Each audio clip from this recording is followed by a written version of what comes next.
আচ্ছা, এখন তাহলে আমরা স্টার্ট করব circle theorems and angles.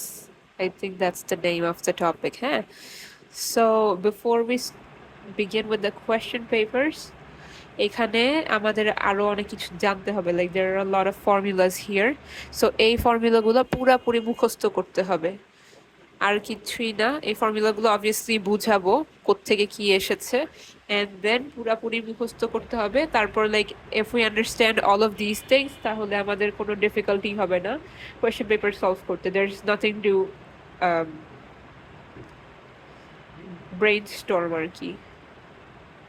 ঠিক আছে, সো তাহলে স্টার্ট করি। হ্যাঁ, সো ফার্স্টে হচ্ছে সার্কেলের যা যা আছে, ফর্মুলাস আছে, এখন একটা একটা করে সব দেখাবো। So let's see. ফার্স্টে হচ্ছে আমাদের রুল হচ্ছে angles on the same segment. ঠিক আছে, হাউ ডাজ দিস ওয়ার্ক?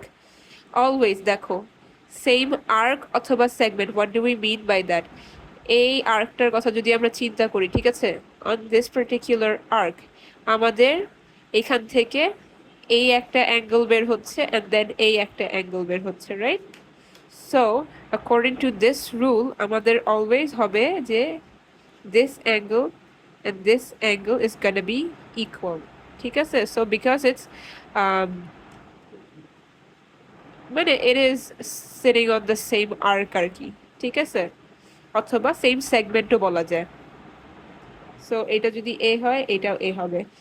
এখন ইন দ্য সেম ওয়ে, হ্যাঁ, আমাদের যদি এই আর্কের কথা চিন্তা করি, তাহলে এই একটা অ্যাঙ্গেল আসতেছে এই আর্ক থেকে অ্যান্ড দেন এই সেম জিনিস থেকে এই একটা অ্যাঙ্গেল বের হচ্ছে। দ্যাট মিনস যে এইটার অ্যাঙ্গেল যেটা হবে, এটার অ্যাঙ্গেল এক্স্যাক্টলি এটা হবে। সো বি হইলে বি। অলরাইট, তারপর আমরা এরকম আরো সিনারিওস দেখতে পারি, ঠিক আছে, যেমন এই আর্ক থেকে আমরা চাইলে আরেকটা অ্যাঙ্গেল বের করতে পারি। See, so it starts from here and it ends from here. So according to this question আমাদের অ্যান্সারটা কি হতে পারে?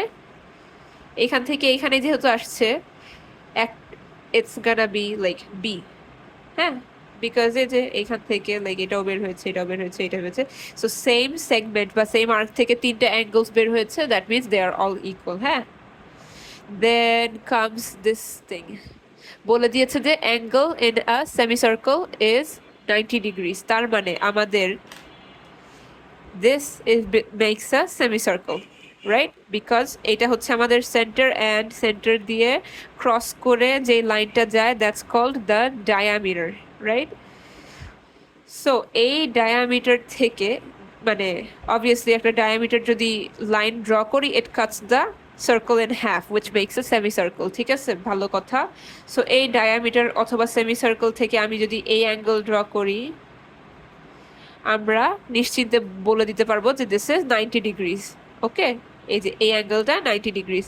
সেম ওয়েতে আমরা যদি আবার আরেকটা অ্যাঙ্গেল বানানোর ট্রাই করি, like this, it's still setting on the semicircle, so it's also 90 degrees এই অ্যাঙ্গেলটা। আবার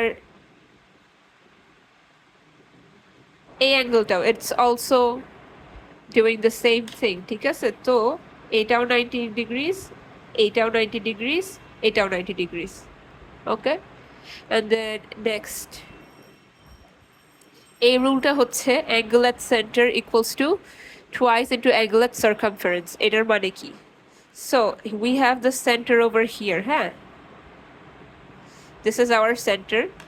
so এইখানে আমাদের একটা অ্যাঙ্গেল হয়, ঠিক আছে, এইখানে যে অ্যাঙ্গেলটা হবে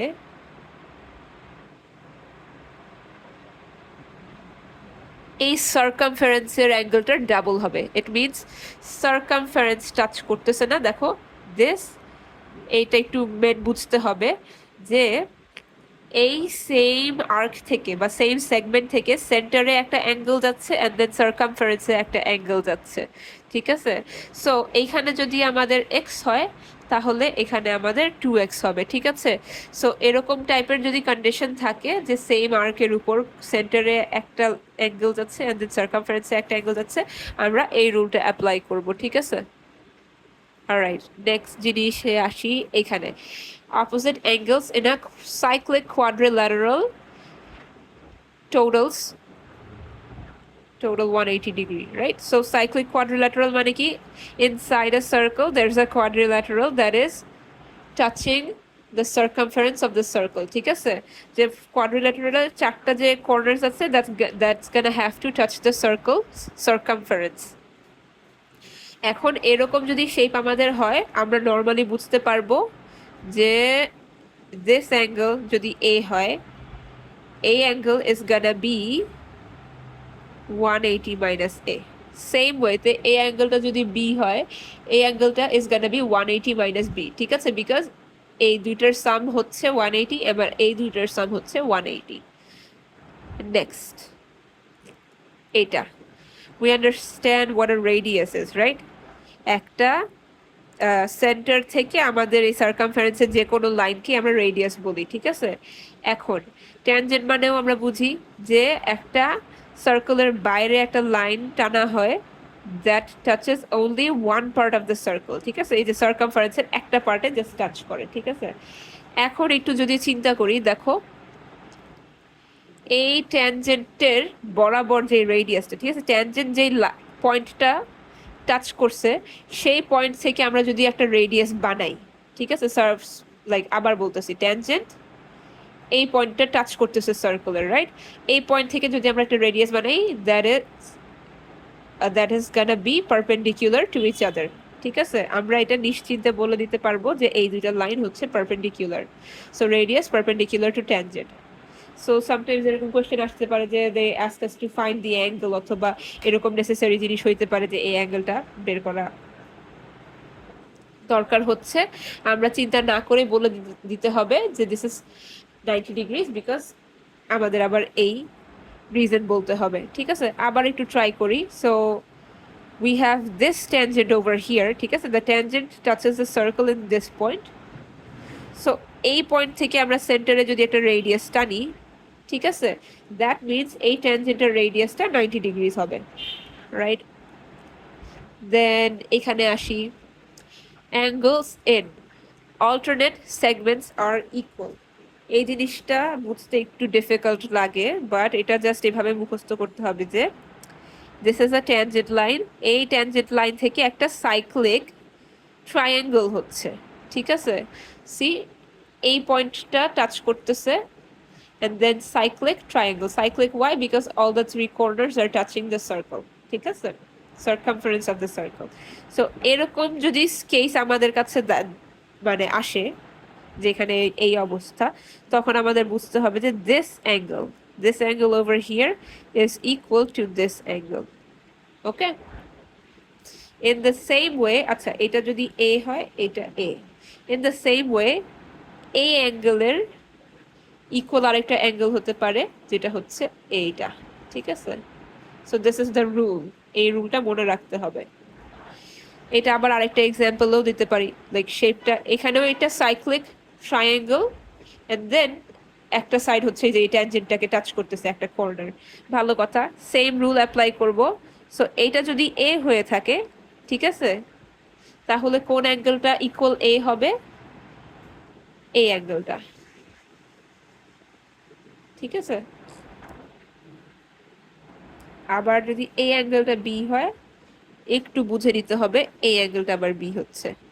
C the segments are alternate, এই সেগমেন্টে এই এ বিলং করে, আবার it's hard to explain, but একটু মানে পিকচারটা একটু মুখস্থ করে রাখো, হ্যাঁ, যে এরকম সিনারিও হলে আগে যেটা বলছি সেটাই এভাবে জাস্ট বুঝে নিতে হবে. তারপর আর কি, আচ্ছা ফাইনালি হচ্ছে এইটা একটা একটু বড়. The perpendicular line from the center of a circle to a chord bisects the chord. এটার মানে কি? So if this is the center, ঠিক আছে, সেন্টার থেকে, so this is the centre, হ্যাঁ, আর আমরা chord মানে কি জানি তো? chord মানে হচ্ছে any line on the circle, ঠিক আছে? It can be any line on the circle. It touches 2 points of the circumference, but এটা diameter হিসাবে বলা যাচ্ছে না because the diameter has to cross the center. ঠিক আছে? So chord is like a line that touches 2 points of the circumference without touching the center. ঠিক আছে? আচ্ছা, ভালো কথা। এখন আমরা কোর্ডের থেকে একটা পারপেন্ডিকুলার লাইন ড্র করব যেটা হচ্ছে সেন্টারকে টাচ করে যাচ্ছে। ঠিক আছে? সো সাপোজ আমরা এরকম একটা পারপেন্ডিকুলার লাইন ড্র করলাম। ঠিক আছে? So if this is the case, আমাদের বুঝে নিতে হবে যে this point is the mid point of the chord. ঠিক আছে? এরকম। আর এটা তো ও ঠিক আছে, দিস ইজ দ্য কোর্ড। ঠিক আছে? কোর্ড থেকে আমরা যদি perpendicular line through the centre draw করি, ঠিক আছে, this has to mean that এই যে ইন্টারসেক্টিং লাইনটা আছে সেটা হচ্ছে কোর্ডের মিড পয়েন্ট। ঠিক আছে? আর এটা আমরা অন্য ওয়েতেও চিন্তা করতে পারি যে, আবার একটু শেপটা ড্র করি।